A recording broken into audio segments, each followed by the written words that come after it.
Gundaroo isn't entirely unknown as the birthplace of great sportsmen. We had a cricketer once who started against the Poms, but no one can remember his name. But minority sports like cricket pale into insignificance beside the legendary Gundaroo Hooky Championships. It all started one rainy, blustery Sunday afternoon when the rotund and former resident of Gundaroo, Mr. Ron Miller, arrived at the Prickle farm with a lissom young thing named Jeanette in tow. Jeanette had never been to the mighty metropolis before, and being generous country folk, we were only too eager to show off our fair city. Miller, on the other hand, had been a resident for a couple of years, and I'm loath to reveal, fell by the wayside while at Gundaroo. On this particular occasion, I was sure he'd forsaken most of his former ways, and when he suggested a quick visit to Matt Crow's wine bar, I felt secure that there'd be no backsliding. When we hit the wine bar, there was only the good landlord himself there. In an effort to impress Jeanette, the newcomer, we ordered tawny port all round. Now, true wine buffs may well sneer at our choice of beverage, but Gundaroo boasts at being the port-drinking capital of the world, and in fact, a concoction of tawny port and lemonade is known in the trade as the Gundaroo Shandy. Nailed to Matt's wall was the legendary Gundaroo hooky board.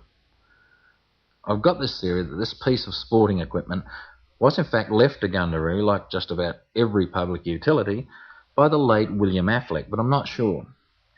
Being a natural athlete, the rotund Miller suggested a quick game before he and the lady headed off. So we all took turns to throw the little rubber rings onto the floor and had a wonderful time, and one or two more tawny ports. After about an hour's expert tossing, we were joined by a young man called Jeff who, Ron informed us, was the hooky champion of Gundaroo, which, we found out in turn, meant hooky champion of the world. Despite the good Ron's warning, I immediately challenged Jeff to a game. He threw the little rubber rings first and won the first 50 games without any of us having a turn.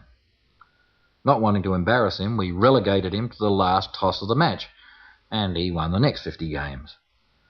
Undaunted by this amazing run of coincidences, we immediately became serious and started laying bets to make matters interesting. In the next hour, Jeff won Bow Wiley Station, all the buildings in Gundaroo, 6 non-existent cattle properties in North Queensland, Tammy Fraser and Len White's hat.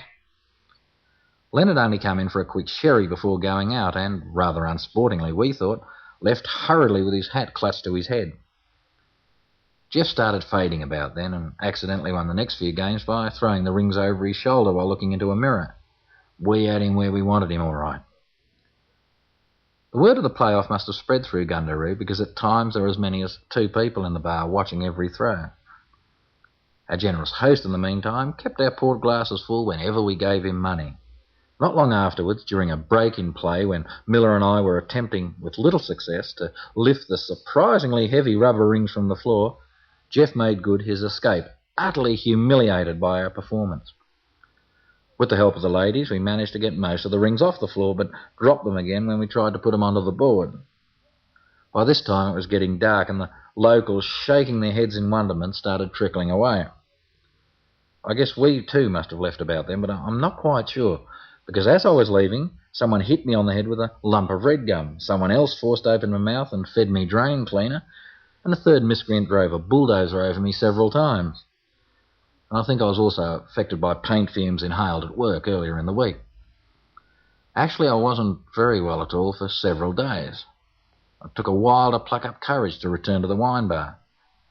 And when I did, I ordered Matt never to allow me on the premises again and to refuse me strong drink at all times.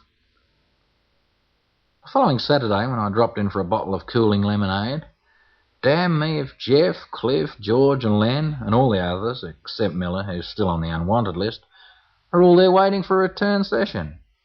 Some hope.